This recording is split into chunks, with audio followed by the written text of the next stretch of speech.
Convertis-toi pour vivre. Ézéchiel au chapitre 18, le verset 32. Car je ne désire pas la mort de celui qui meurt, dit le Seigneur, l'Éternel.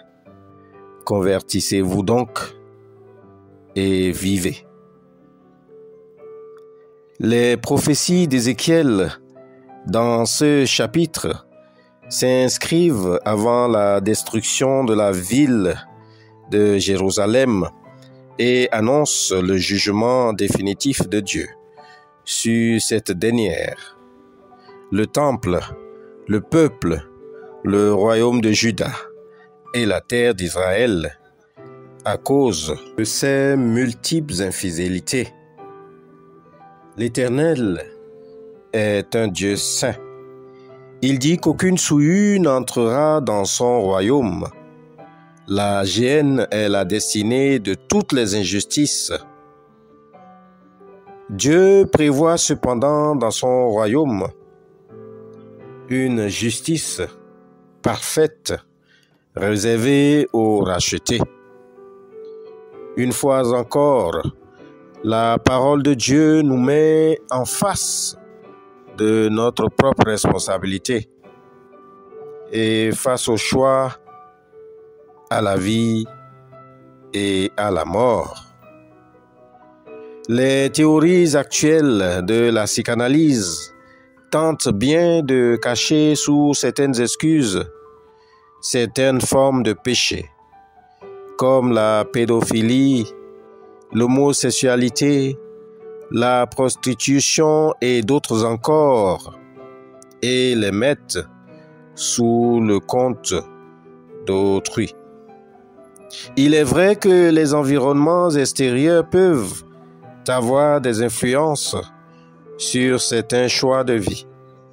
Cependant, Dieu montre que ni l'hérédité ni l'environnement ne déterminent l'état moral d'une personne. Nul n'est obligé de suivre les mauvais exemples de ses parents. La malédiction peut agir sur plusieurs générations et peut influencer toute une descendance. C'est le cas de la première séparation de l'homme, Adam avec Dieu, causée par le péché, qui a rejailli sur toute sa destinée par la malédiction ancestrale du péché originel. Mais ce matin, le Seigneur te donne une révélation plus tendre.